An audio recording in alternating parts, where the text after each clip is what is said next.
जय हिंद दोस्तों, नमस्कार। कैसे हैं आप सब लोग? आशा करता हूँ बहुत ही अच्छे होगी और आपकी पढ़ाई बहुत अच्छे से चलती होगी। आज मैं आपके समक्ष लेके आया हूँ एनटीपीसी का प्रीवियस ईयर क्वेश्चन पेपर जो 2021 में हुए हैं। जितने भी प्रीवियस ईयर क्वेश्चन पेपर वो सबकी हम बात करेंगे एक एक करके। हमारे एग्जाम में सबसे बड़ा रोल जो रहता है वो जीके जीएस का रहता है कि हम कहाँ से पढ़ें, कैसे पढ़ें, ताकि जीएस का जो स्कोर है 40 में से 35 के आसपास हो जाए तो हमारा काम हो जाएगा। तो इसके लिए मैं एक सीरीज चला रहा हूं। अगर ये सीरीज आप देख लेते तो 100% वहीं से प्रश्न आएंगे। लेवल थोड़ी चेंज हो जाएगा, लेवल तो वही रहेगा ना एनटीपीसी का।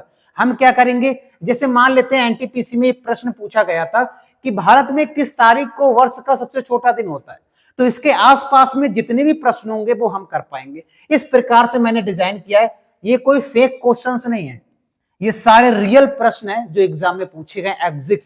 ऐसा नहीं कि कोई भी क्वेश्चन डाल दिया और आपको करा दिया, ऐसा कुछ नहीं होगा। तो प्रीवियस ईयर है 2021 का पूरा पेपर है। चलो आज देखने वाले हैं हम एनटीपीसी के बारे में जो 1 फरवरी 2021 में आया था। तीसरी शिफ्ट का पेपर है ये, इसको हम डिस्कस करने वाले हैं। केवल जीएस के क्वेश्चंस देखेंगे और उसके बाद कुछ नहीं। अगर इनको देख के जाओगे तो जरूर आपको बहुत ही ज्यादा हेल्पफुल मिलेगी। ये पता लग जाएगा कि करंट अफेयर से कितने प्रश्न आ रहे हैं, हिस्ट्री से क्या आ रहा है, ज्योग्राफी से क्या आ रहा है, इकोनॉमिक्स से क्या आ रहा है, साइंस से क्या आ रहा है, हमको पता लग जाएगा ना। चलिए देखते हैं। पहला प्रश्न है हमारा, भारत में किस तारीख को वर्ष का सबसे छोटा दिन होता है या छोटा दिन माना जाता है, हम ये कह सकते हैं। अब ये तो सबको पता है, आंसर भी लगा हुआ मिलेगा आपको 22 दिसंबर को। अगर आपसे यहीं पर ये पूछता सबसे बड़ा दिन, अगर मान लो पूछ लिया भारत का सबसे बड़ा दिन कब होगा, तो याद रखेंगे 21 जून को होगा। कब होगा? 21 जून को होगा। और आपको पता है 21 जून को क्या मनाते हैं? योग दिवस मनाते हैं। क्या मनाते हैं? योग दिवस मनाते हैं, है ना। तो एक प्रश्न हमारा ये हो जाएगा। अगर मान लेते हैं प्रश्न ये आया, एक घटना होती है अपसौर, एक होती उपसौर और एक घटना होती है अपसौर की। क्या होती है? अपसौर। ये भी डेट पूछी जा सकती है ना। तो प्रश्न आएगा उपसौर कब होता है, तो आप कहेंगे दोस्तों 3 जनवरी को होता है। कब होता है? 3 जनवरी को। अगर आपसे पूछा जाएगा अपसौर कब होता है, तो 4 जुलाई को होता है। क्या होता है? 4 जुलाई को। उपसौर का मतलब होता है, अगर आपसे प्रश्न आएगा उपसौर का क्या मतलब होता है, तो आप ये कहेंगे कि पृथ्वी के निकट सूर्य होगा या सूर्य के निकट पृथ्वी, यानी निकट होंगे और इसमें क्या होंगे? दूर होंगे। इसमें सूर्य पृथ्वी से दूर होगा तो अपसौर हो जाएगा और पास में होगा तो उपसौर हो जाएगा। तो हमने 4 प्रश्न देख लिए, जैसे भी प्रश्न आएगा हम कर पाएंगे। दोस्तों जो प्रश्न है इनका विश्लेषण कर रहे हैं ताकि जो लेवल है हमारा एनटीपीसी का उसी प्रकार से प्रश्न हमारे एग्जाम में पूछे जाने चाहिए। दूसरा देखते हैं। प्रश्न है, भारत में निम्नलिखित में से किसे स्थानीय स्वशासन का जनक कहा जाता है? अगर ये प्रश्न नहीं दिख रहा है तो मैं बोल रहा हूं, छोटा है। किसे कहा जाता है? तो आपको पता है इसका सही आंसर हो जाएगा लॉर्ड रिपन। लॉर्ड रिपन को कहा जाता है। याद रखेंगे लॉर्ड रिपन को स्थानीय स्वशासन का जनक भी कहा जाता है और इसी के समय में जनगणना, याद रखेंगे प्रश्न कई बार आता है, जनगणना नियमित रूप से स्टार्ट हुई थी। कैसे हुई थी? नियमित रूप से इसको स्टार्ट किया गया था। किसे? जनगणना को। याद रखेंगे किसने? रिपन के समय में हुआ था। आपको पता है नियमित रूप का मतलब है 10 वर्ष के अंतराल से जनगणना होगी भैया, 10 वर्ष के अंतराल से होगी। ये किसने बताया था? तो रिपन ने कहा था। अगर मैं यहां कहूं कि अनियमित जनगणना, अगर प्रश्न आएगा अनियमित जनगणना किसने स्टार्ट किया था, जनगणना, तो आप कहोगे म्यो ने किया था भैया। म्यो ने कब किया था? तो ये डेट अगर याद रखना 1872 ईस्वी में म्यो ने स्टार्ट किया था। और रिपन की बात करें तो रिपन ने 1881 ईस्वी में इसको स्टार्ट किया था। ये भी हम साथ में याद रख सकते हैं, ये प्रश्न कई बार पूछे जाते हैं। ठीक है, अगर आपके एग्जाम में ये प्रश्न बना कि कर्जन का कोई एक प्रश्न बताओ जो बार बार आता है, तो आप कहेंगे 1905 में इसने क्या किया था, तो आप कहेंगे बंगाल विभाजन किया था। क्या किया था? बंगाल विभाजन किया था इसने 1905 ईस्वी में। और बंगाल को इसने 2 भागों में बांटा। कितने भागों में? 2 भागों में। ठीक है, 2 भाग कौन कौन से मैं इसको यहां पर डिस्कस करूंगा। एक है हमारा पूर्वी बंगाल, एक था पूर्वी बंगाल और एक था पश्चिमी बंगाल। ठीक है, इसने ये कहा था जो पूर्वी बंगाल है ना, इसमें मुस्लिम समुदाय के लोग रहेंगे। क्या रहेंगे? मुस्लिम समुदाय के लोग रहेंगे। और जो पश्चिम बंगाल है इसमें और जाति के लोग रहेंगे, हम यहाँ हिंदू लिख देते हैं। इसने इस प्रकार से बांटा था। आपको पता है यही पूर्वी बंगाल 15 नहीं 14 अगस्त हम लिख सकते हैं। यहां पर क्या लिखेंगे? 14 अगस्त 1947 ईस्वी को यही पूर्वी पाकिस्तान बना था। यही पूर्वी पाकिस्तान है मेरे भाई, पाकिस्तान बना था। और यही पूर्वी पाकिस्तान याद रखेंगे 23 मार्च 1971 ईस्वी को बांग्लादेश बना। क्या बना? बांग्लादेश बना, जो आज हम बांग्लादेश के बारे में जानते हैं। और बांग्लादेश से एक प्रश्न भी याद रखेंगे, इसे नदियों का देश कहते हैं। इसे नदियों का देश कहते हैं। किसे? बांग्लादेश को। बांग्लादेश की सीमा भारत से सबसे ज्यादा लगती है। सीमा सबसे ज्यादा लगती है भैया, सबसे ज्यादा लगती है। कितनी लगती है? तो आप कहेंगे 4096.7 किलोमीटर लगती है ना। ये भी प्रश्न साथ साथ में हम इसको याद रखेंगे। और जो पश्चिमी बंगाल है वो आज भी है, हम वेस्ट बंगाल के नाम से जानते हैं। ये प्रश्न हमको याद रखना है। ठीक है, तो इतने प्रश्न यहां से याद रखोगे तो हमारा काम हो जाएगा। आगे बढ़ते हैं नेक्स्ट क्वेश्चन की तरफ। नेक्स्ट प्रश्न है, भारत सरकार द्वारा किस ग्रामीण आवास योजना को पुनर्संरचित करके प्रधानमंत्री ग्रामीण आवास योजना सृजन किया था? इंदिरा गांधी आवास योजना या इंदिरा आवास योजना इसका सही आंसर हो जाएगा। इसका मतलब ये है, ये पंचवर्षीय योजना से प्रश्न आया हुआ है, इकोनॉमिक्स का मोस्ट इंपॉर्टेंट क्वेश्चन है। नेक्स्ट प्रश्न हिस्ट्री से आया हुआ प्रश्न है रविंद्रनाथ जो टैगोर थे ना, किसकी वजह से इन्होंने नाइटहुड की उपाधि हटा दी थी या रिमूव कर दी थी या वापस लौटा दी थी, हम कुछ भी कह सकते हैं। तो सबको पता है ये प्रश्न, अगर आपने तैयारी किया होगा तो प्रश्न आपको पता है। जलियांवाला हत्याकांड हुआ था 13 अप्रैल 1919 को। कहां हुआ था? प्रश्न आएगा तो आप कहेंगे सर अमृतसर में हुआ था। कहां हुआ था? अमृतसर में हुआ था, अमृतसर। ठीक है, और अमृतसर कहां पड़ता है? तो आप कहेंगे सर पंजाब में पड़ता है भैया। कहां पड़ता है? पंजाब में पड़ता है। यहां पर हुआ था। क्यों हुआ था? सैफुद्दीन कुचलू, क्या नाम था? सैफुद्दीन किचलू था एक का नाम, और दूसरे का नाम था सत्यपाल। इनको बंद कर लिया गया था। अब आप कहोगे सर इनको बंद क्यों कर लिया गया था? क्योंकि आपको पता है 1919 में रोलेट एक्ट आया था। रोलेट एक्ट आया था, रोलेट एक्ट आया था 1919 में। इसका मतलब है बिना वकील कॉमा बिना दलील और बिना अपील बाला कानून कहा जाता था। ये कानून को काला कानून भी कहा गया। आप कहोगे क्यों? क्योंकि इसमें जिस किसी व्यक्ति पर शंका होती थी उसको जेल में डाल दिया जाता था। ये रोलेट एक्ट आया था 1919 में, काला कानून भी हम इसको कहते हैं।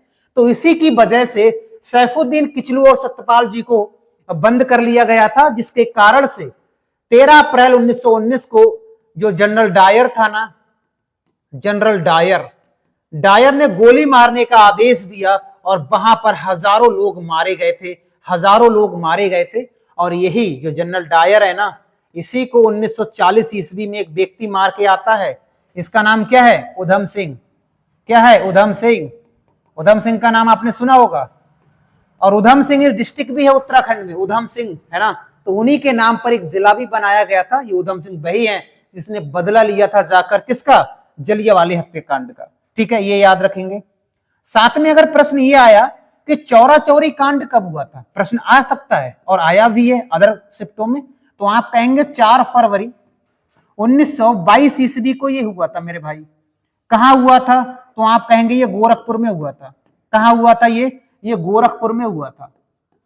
गोरखपुर है ना, योगी आदित्यनाथ जी का शहर कह सकते हैं। और गोरखपुर, अगर ये प्रश्न आया कि किस नदी किनारे है, तो राप्ती नदी किनारे है।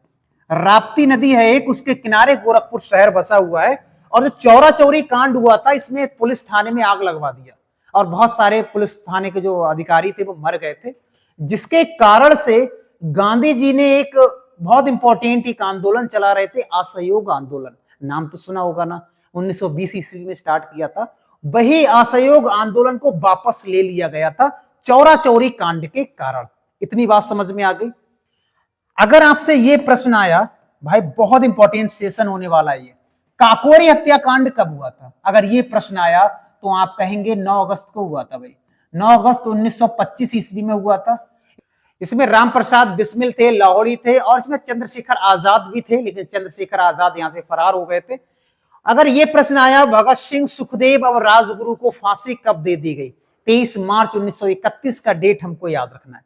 ये प्रश्न कई बार आता है, 23 मार्च 1931 को इनको फांसी दे दी गई, ये भी प्रश्न याद रखेंगे।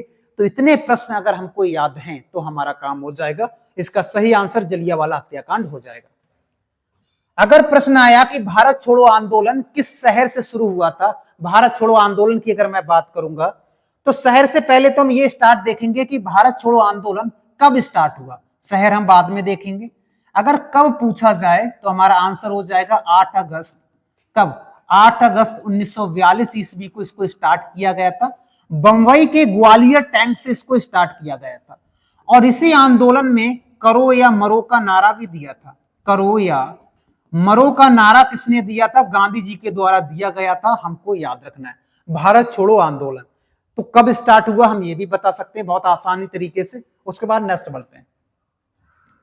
अगर प्रश्न आया निम्नलिखित में से कौन सी पुस्तक विष्णु शर्मा के द्वारा लिखित है, तो आपको पता है पंचतंत्र। कई बार प्रश्न बना हुआ है भाई, कई बार प्रश्न बना हुआ है। अगर यही ये पूछ लेगा राजतरंगिणी के लेखक कौन है, तो कल्हड़ है। कौन है? कल्हड़ है। और आपको पता है इसमें कश्मीर का इतिहास है। इसमें क्या है? कश्मीर का इतिहास के बारे में वर्णन है ना। ये कश्मीर वही है जो केसर के लिए बहुत इंपॉर्टेंट है। केसर बहुत मिलता है कश्मीर घाटी में। कहां पर? कश्मीर घाटी में, है ना। याद रखेंगे केसर के लिए बहुत इंपॉर्टेंट है। उसके बाद अगर बात करें इंडिका, इंडिका किसकी पुस्तक है, तो सबको पता है मेगास्थनीज का पुस्तक है। मेगास्थनीज का पुस्तक है। स्तनीज सही से लिख देते हैं, स्तनीज का पुस्तक है। याद रखेंगे कई बार प्रश्न बना हुआ है। अगर मान लो यहां पर यह प्रश्न आया कि अर्थशास्त्र किसका बुक है, तो आप कहेंगे कौटिल्य का नाम आपने सुना होगा। कौन नहीं जानता कौटिल्य को? कौटिल्य को हम विष्णुगुप्त के नाम से भी जानते हैं भैया, विष्णुगुप्त के नाम से भी जानते हैं। ये ओरिजिनल नाम है इनका, या इनको हम चाणक्य भी कहते हैं।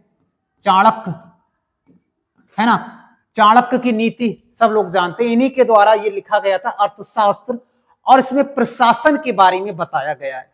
और यही चंद्रगुप्त मौर्य थे ना, उन्हीं के प्रधानमंत्री रहे थे, और इन्हीं के बदौलत चंद्रगुप्त मौर्य ने मौर्य साम्राज्य की स्थापना भी किया था। तो इतने प्रश्न हमको यहां से याद रखने। मोस्ट इंपॉर्टेंट क्वेश्चन है ये। नेक्स्ट प्रश्न है लाई डिटेक्टर उपकरण, ये क्या है भाई? तो ये उपकरण झूठ बोलने के लिए किया जाता है। जैसे पुलिस में कोई मुजरिम को पकड़ा तो वो झूठ बोल रहा है, तो उसके ऊपर ये मशीन लगाई जाती है, जिसको हम पॉलीग्राफी के नाम से या पॉलीग्राफ के नाम से भी जानते हैं। तो इसका सही आंसर हो जाएगा ऑप्शन नंबर डी, पॉलीग्राफ। ठीक है। नेक्स्ट सिस्मोग्राफ के बारे में बात करेंगे। ये भूकंप को मापता है। जब भूकंप आता है ना, तो भूकंप की तरंगों को मापने का काम कौन करता है कि कितना बड़ा भूकंप आया, तो सिस्मोग्राफ। अगर हम बैरोमीटर की बात करेंगे, किसकी? बैरोमीटर की, बैरोग्राफ लिखा हुआ है, तो ये दाब के कारण आता है, दाब। ठीक है, दाब। नेक्स्ट बढ़ते हैं। नेक्स्ट प्रश्न है भारतीय निर्वाचन आयोग के अनुसार 2020 तक भारत में मतदान हेतु न्यूनतम आयु कितनी है? सिंपल समझो, वोट डालने का एज कितना है ये पूछ रहा है ये। तो वोट डालने का एज सबको पता है भैया, 18 वर्ष है। लेकिन याद रखेंगे ये क्वेश्चंस आता है कि 61वां संविधान संशोधन हुआ था, कॉन्स्टिट्यूशन अमेंडमेंट एक्ट हुआ था 1988 में, और इसके अनुसार ही भारत में 18 वर्ष की एज थी। और इससे पहले वोट डालने की एज क्या थी? आप कहोगे 21 वर्ष थी भैया। इससे पहले 21 वर्ष वाला वोट डालता था, और इसके बाद 18 वर्ष वाला वोट डालेगा, ये किया गया था। ठीक है, तो इसका सही आंसर हो जाएगा 18 वर्ष। एक चीज और बता देते हैं यहां पर, जैसे हमारे एग्जाम में एक प्रश्न पूछा जाएगा कि बताओ ये वाला छोड़ो, ये 25 वर्ष जो आयु है वो किसकी पूर्ण होनी चाहिए? अगर आप प्रधानमंत्री बनना चाहते हो तो 25 वर्ष की आयु पूर्ण कर चुकी हो। अगर आप सांसद बनना चाहते हो, लोकसभा के सांसद बनना चाहते हो, तो भी 25 वर्ष आयु होनी चाहिए। अगर आप विधायक बनना चाहते हो, विधायक है ना, विधायक, तब भी आपके 25 साल से आगे होने चाहिए, प्लस होनी चाहिए, तो आप ये बन सकते हो। ठीक है, 21 वर्ष के बारे में बात करेंगे। अगर आप ग्राम प्रधान का चुनाव लड़ना चाहते हो, ग्राम प्रधान या ग्राम सरपंच या मुखिया का जो चुनाव होता है, उसके लिए मिनिमम आयु 21 वर्ष होती है। मिनिमम आयु 21 वर्ष होनी चाहिए, तो आप चुनाव लड़ सकते हो, ये इसमें बताया गया है। तो इसका सही आंसर हो जाएगा क्या? 18 वर्ष। अगर मान लो निर्वाचन आयोग किस आर्टिकल के तहत है, तो आर्टिकल 324 के अंतर्गत है। अगर आपसे ये पूछ लिया जाए, मोस्ट इंपॉर्टेंट क्वेश्चन जो आएगा जरूर, वोट देने का या मत देने का आर्टिकल कौन सा है? आप वोट देने जाते हो ना, किस आर्टिकल के तहत आप वोट देने जाते हो? तो आर्टिकल 326 के तहत हम वोट देने जाते हैं, याद रखेंगे, लिख लेंगे इसको भी।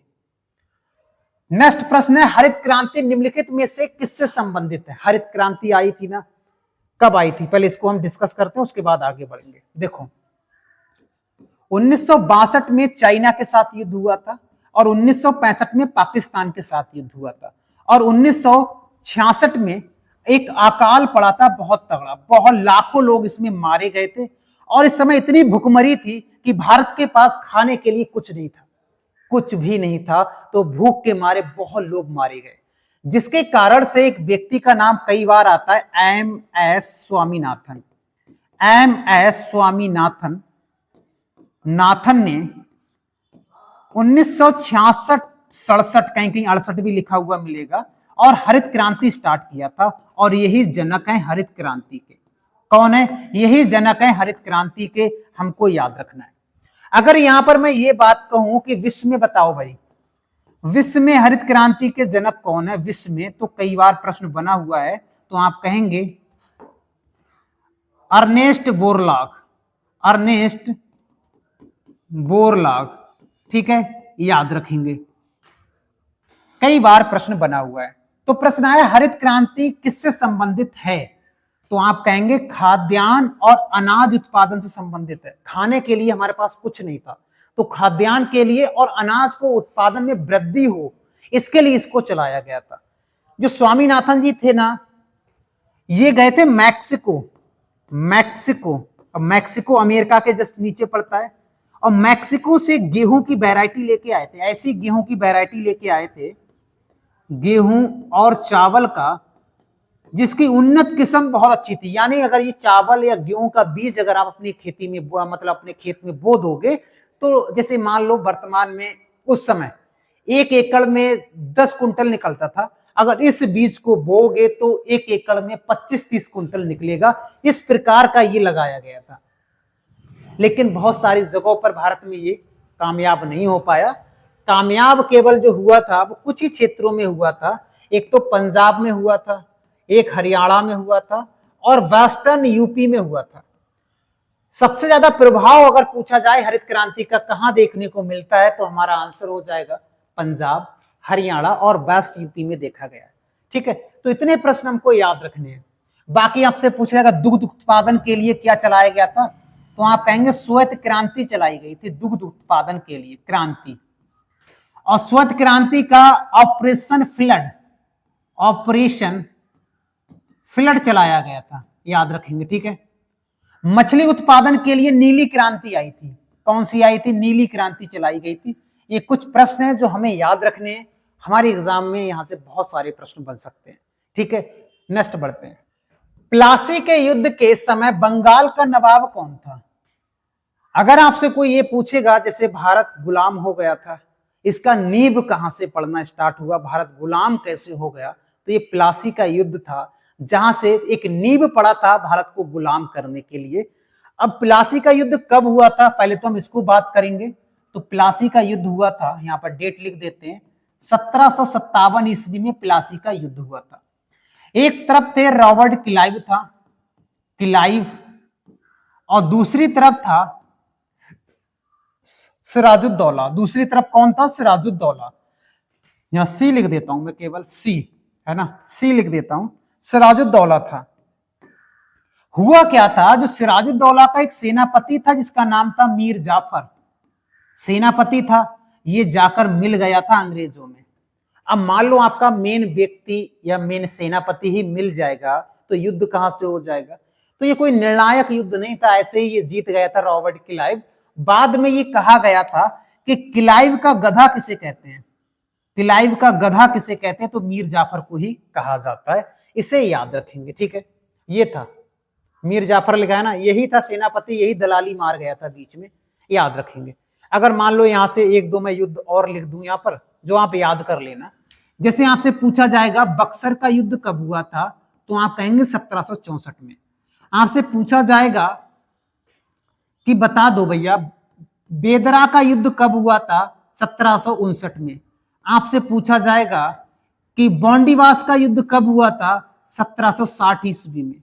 आपसे पूछा जाएगा पानीपत का तीसरा युद्ध कब हुआ था, तो 1761 ईस्वी में। कुछ युद्ध आपको याद रखने। अब ये किस किस के बीच में हुआ था, थोड़ा सा आप सर्च करोगे तो और मजा आएगा, ताकि चीजें आसानी से याद कर पाओगे। नेक्स्ट बढ़ते हैं। ईवीएम का पूरा नाम क्या, ईवीएम जिसको हम वोट डालते हैं ना, ईवीएम बटन दबाया और पार्टी जीत गया, कहते हैं ईवीएम में घपला हो रहा है ना। तो ईवीएम का फुल नेम है इलेक्ट्रॉनिक वोटिंग मशीन। ये प्रश्न पूछा गया था, कई सारी शिफ्टों में ये प्रश्न बना हुआ है, तो इसको हमें याद रखना है। प्रश्न आएगा प्रथम भारतीय अंतरिक्ष या भारतीय अंतरिक्ष यात्री कौन था, कि भारत में ऐसा व्यक्ति कौन है जो सबसे पहले अंतरिक्ष पर गया था, ऊपर गया था। तो राकेश शर्मा का नाम आपने बहुत सुना होगा, है ना। कब गए थे, ये डेट भी आपको, सन भी याद रखना है, 1984 ईस्वी में गए थे। अब याद रखेंगे 1984 सही है, लेकिन 1984 में मैं दो काम और बताऊंगा जो हमारे एग्जाम में बार बार प्रश्न बना हुआ है। आप कहोगे सर ऐसे कौन से दो काम हो गए थे, जैसे भारत में प्रथम मेट्रो कहां चलाई गई थी, मेट्रो, मेट्रो, है ना। तो याद रखेंगे कोलकाता में चलाई गई थी। कहां पर, कोलकाता में। कब, तो ये डेट तो यही मैंने बताया था। अगर आपसे ये पूछा जाएगा कि जो माउंट एवरेस्ट है ना, क्या माउंट एवरेस्ट दुनिया की सबसे ऊंची चोटी, माउंट एवरेस्ट पर पहली भारतीय महिला कौन थी, पहली भारतीय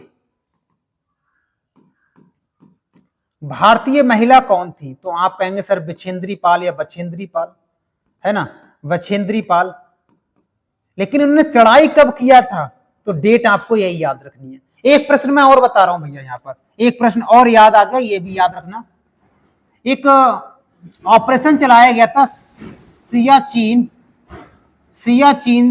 पर, एक ऑपरेशन चलाया गया था मेघदूत। क्या चलाया गया, मेघदूत ऑपरेशन चलाया गया था दूत सियाचिन पर, तो ये भी हमको याद रखना है। अगर आपसे ये प्रश्न आया कि बताओ भाई जो विक्रम साराभाई है ये कौन है, तो इन्होंने इसरो की स्थापना किया था। इसरो की स्थापना किया था कब, 1959 ईस्वी में, हमको याद रखना है, ठीक है। इसरो की स्थापना किसने किया था, विक्रम साराभाई ने किया था, ये भी प्रश्न याद रखना है। एपीजे अब्दुल कलाम को कौन नहीं जानता, है ना, वैज्ञानिक थे ये, मास्टर थे, कई सारी उपाधियां थी इनकी, याद रखेंगे एपीजे अब्दुल कलाम जी, ठीक है। तो इसका सही आंसर हो जाएगा राकेश शर्मा। नेक्स्ट प्रश्न की ओर बढ़ते हैं। प्रश्न आएगा विश्व पर्यावरण दिवस प्रतिवर्ष कब मनाया जाता है। सिंपल सा प्रश्न, ऐसा कोई इंसान है नहीं जिसको ये पता नहीं है। 5 जून। अगर आपसे ये पूछा जाए स्वास्थ्य दिवस कब मनाया जाता है, तो आप कहेंगे 7 अप्रैल को मनाया जाता है। अगर हम कहें सीधी कार्रवाई दिवस, सीधी कार्रवाई जो दिवस बनाया गया था ना 1946 में, वो 16 अगस्त को, याद रखेंगे। नेक्स्ट बढ़ते हैं। एशियाटिक सोसाइटी ऑफ बंगाल की स्थापना किस वर्ष की गई थी, 1784 ईस्वी में किया गया था भैया, विलियम जोन्स के द्वारा। यहां पर लिख सकते हैं विलियम जोन्स के द्वारा इसको किया गया था, ये डेट हमको याद रखनी है, ठीक है। नेक्स्ट बढ़ते हैं। Atal mission for rejuvenation and urban transforming, इसमें से किससे संबंधित है? तो याद रखेंगे मूलभूत नागरिक सुविधाओं से संबंधित है ये प्रश्न। Atal mission for rejuvenation and carbon transformation, इनमें से किससे संबंधित है? तो आपका सही आंसर हो जाएगा मूलभूत नागरिक सुविधाएं।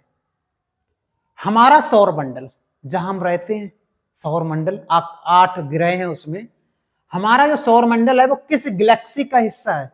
तो या तो ऑप्शन में दुग्ध मेखला होगा, या मिल्की वे होगा, या मिल्की वे, देखो आगे ना, आकाश गंगा का नाम क्या है? मिल्की वे, या दुग्ध मेखला आ जाएगा। इसको हमें याद रखना है।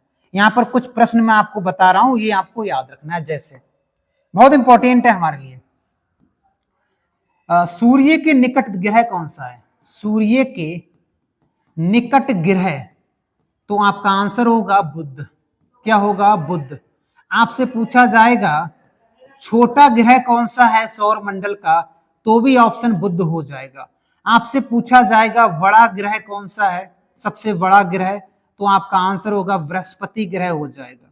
आपसे पूछा जाएगा कि बताओ सबसे ज्यादा उपग्रह, सबसे ज्यादा उपग्रह किस ग्रह के हैं? उपग्रह, तो आप कहेंगे शनि ग्रह के हैं। किसके? शनि के हैं।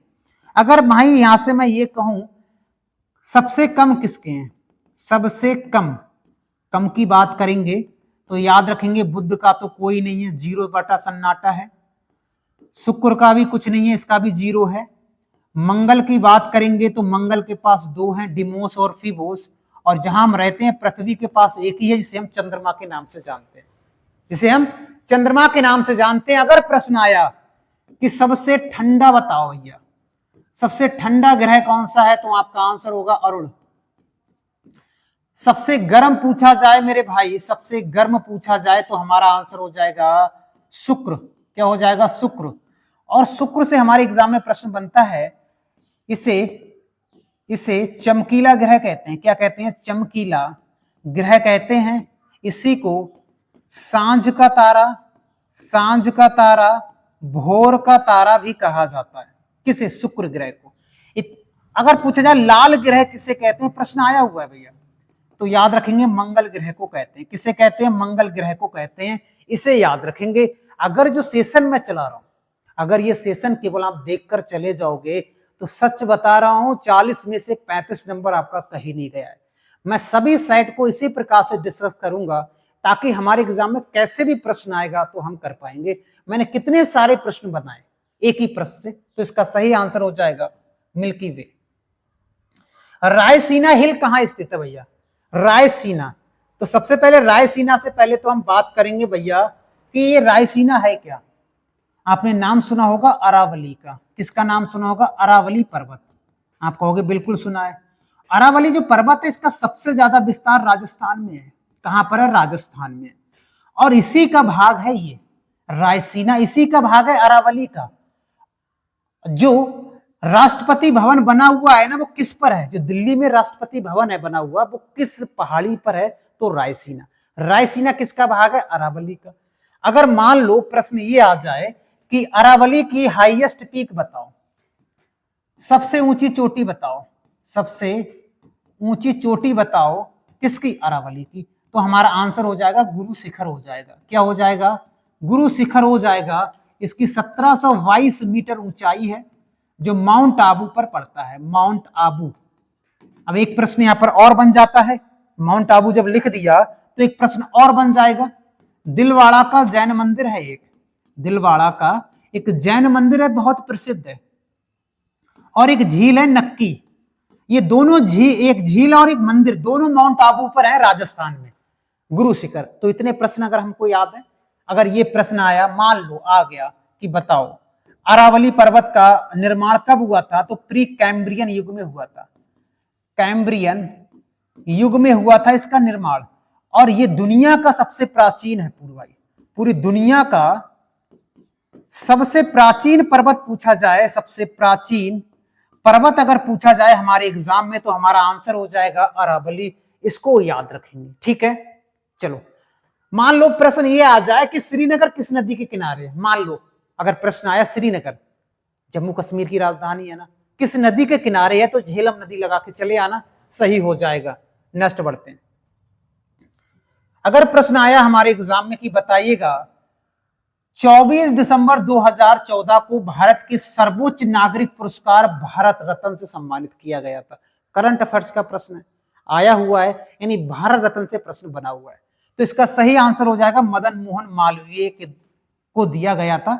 अगर ये कभी आया प्रारंभ कब हुआ भारत में इसको देना, भारत रत्न को देना, तो याद रखेंगे 1954 ईस्वी में। ये हमें याद रखना है, ठीक है। नेक्स्ट बढ़ते हैं। प्रश्न आएगा थायरॉक्सिन के संश्लेषण के लिए कौन सा तत्व आवश्यक है, तो आयरन नहीं, आयोडीन हो जाएगा। तो आयोडीन मोस्ट इंपॉर्टेंट प्रश्न है जो कई बार प्रश्न बना हुआ है।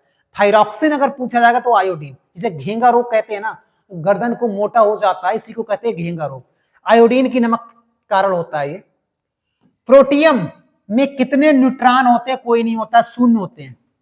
साइंस का प्रश्न आ गया। नेक्स्ट प्रश्न आएगा गुप्त साम्राज्य के निम्नलिखित राजाओं में से कौन एक अच्छा वीणा वादक था, वीणा बजाता था, सबसे अच्छा व्यक्ति कौन था, तो आपका सही आंसर हो जाएगा समुद्रगुप्त। अब समुद्रगुप्त से एक प्रश्न बहुत बड़ा आता है जो कई बार प्रश्न बना हुआ है कि आप ये बताओ भारत का नेपोलियन किसे कहते हैं, आता है ना प्रश्न, नेपोलियन किसे कहते हैं, तो यही आंसर हो जाएगा। अगर ये प्रश्न आया जो बिहार में नालंदा विश्वविद्यालय है ना, बिहार में क्या है, नालंदा विश्वविद्यालय है ना, विश्वविद्यालय, वो किसने बनवाया था, कि स्थापना किसने किया था, तो इसका सही आंसर हो जाएगा कुमारगुप्त, याद रखेंगे, ठीक है। चंद्रगुप्त विक्रमादित्य है ये, तो ये दो प्रश्न यहां से याद रखने, बीड़ा वादक वाला तो ये हो जाएगा, कुमारगुप्त वाला भी ये हो जाएगा। नेक्स्ट बढ़ जाते हैं। इकोलॉजी अगर पूछा जाएगा, शब्द किसने दिया, अर्नेस्ट हैकल ने दिया था इकोलॉजी, याद रखेंगे, प्रश्न कई बार बना हुआ है। बाकी नेक्स्ट, अस्पतालों में निकलने वाली जो जैविक कचरा होता है ना, उसको निपटाना या निपटान का सबसे अच्छा तरीका क्या है, जो सिरंज वगैरह है, पट्टी वगैरह है, बहुत सारी चीजें अस्पताल से निकलती हैं, तो उसको खत्म करने का सबसे आसान अच्छा तरीका क्या है, इसका सही आंसर हो जाएगा भस्मीकरण, याद रखेंगे, ठीक है। नेक्स्ट, सचिन तेंदुलकर ने अंतरराष्ट्रीय क्रिकेट में अपना 100वां शतक किस टीम के खिलाफ बनाया, यानी याद रखेंगे खेल से भी प्रश्न बने हुए हैं करंट अफेयर से, तो इसका सही आंसर हो जाएगा बांग्लादेश, है ना, क्या, बांग्लादेश, याद रखेंगे, मोस्ट इंपॉर्टेंट है। इसमें से किसने अजमेर में 2.5 दिन का झोपड़ा बनवाया था, अजमेर। अब आप कहोगे सर अजमेर कहां पड़ता है, राजस्थान में है ना, अजमेर कहां पर है, राजस्थान में। कुतुबुद्दीन ऐबक, और कुतुबुद्दीन ऐबक से हमारे एग्जाम में कितने प्रश्न बने, आओ उस पर क्लिक करते हैं। पहला प्रश्न, इसे लाख वक्स कहा जाता है, लाख वक्स, इसे कुरान खां कहा जाता है, यानी लाखों का दान करता था ये, कुरान इसको मुंह जबानी याद थी। और दूसरा प्रश्न आएगा गुलाम वंश का संस्थापक पूछा जाए तो भी आंसर आपका सही हो जाएगा। तीसरा प्रश्न पूछा जाएगा कुब्बत उल इस्लाम, कुब्बत उल इस्लाम मस्जिद इसने दिल्ली में मेहरौली में बनाई थी, ये किसने बनवाई थी, ये भी हम बहुत आसानी से बता सकते हैं, याद रखेंगे कौन है, कुतुबुद्दीन ऐबक, याद रखेंगे। तो कुतुबुद्दीन ऐबक से जो 4-5 प्रश्न है इंपॉर्टेंट है हमारे लिए, याद रखेंगे। रजिया सुल्तान कौन थी भैया, कहते नहीं है, इसका आशिक था एक, और एक से शादी रचा लिया था, ये रजिया वही है। भारत की पहली शासिका या भारत की पहली महिला शासिका कौन है, वो रजिया है। नेक्स्ट, वायु में मौजूद निम्नलिखित में से कौन सा तत्व चांदी की वस्तुओं को काला कर देता है जबकि वायु के संपर्क में आती है, तो गंधक, क्या हो जाएगा इसका आंसर, गंधक। नेक्स्ट,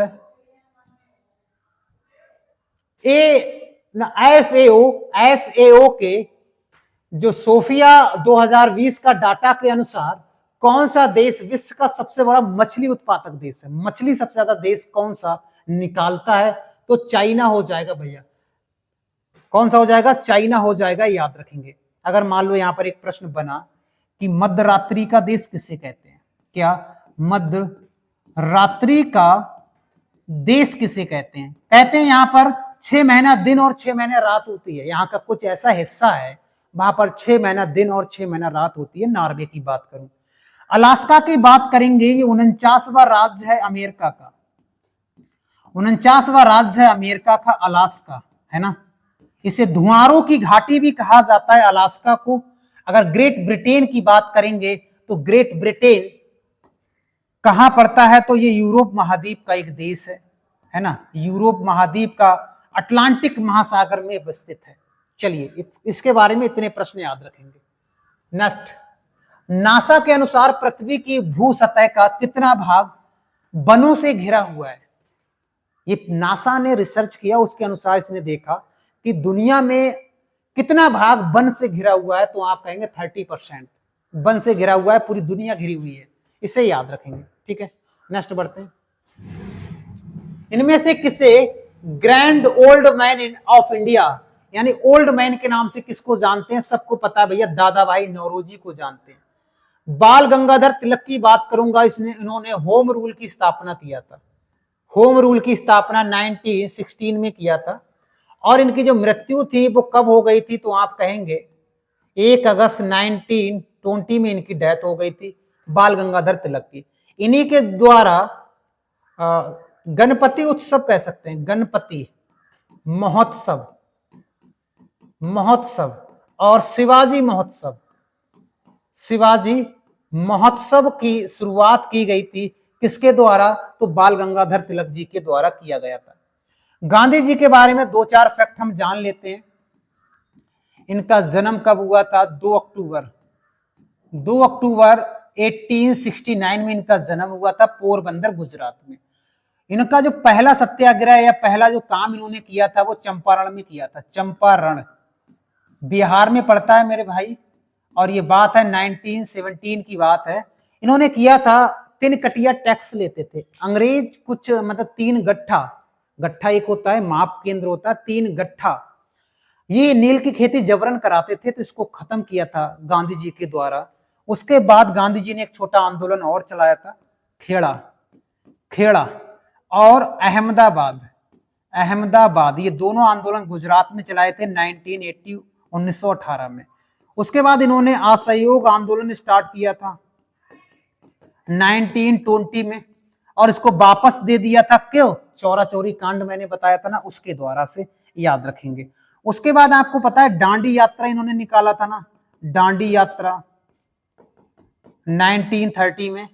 और इन्होंने असहयोग आंदोलन नहीं, सविनय अवज्ञा आंदोलन, एक प्रश्न आएगा, सविनय अवज्ञा आंदोलन कब स्टार्ट किया था, तो भी आ जाएगा 1930, ठीक है। और फिर उसके बाद भारत छोड़ो आंदोलन 1942 जो मैंने आपको बता ही दिया था, ये याद रखेंगे।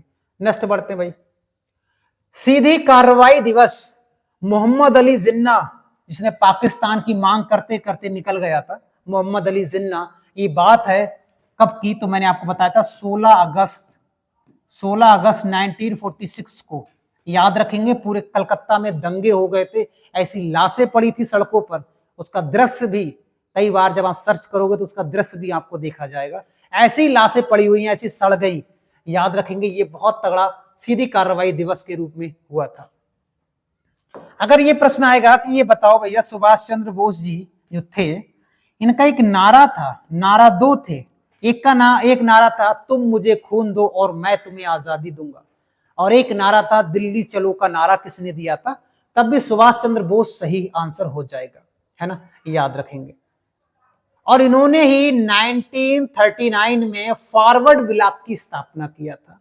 इन्होंने ही 1943 में आजाद हिंद फौज की कमान संभाली थी, ये भी हम याद रख सकते हैं।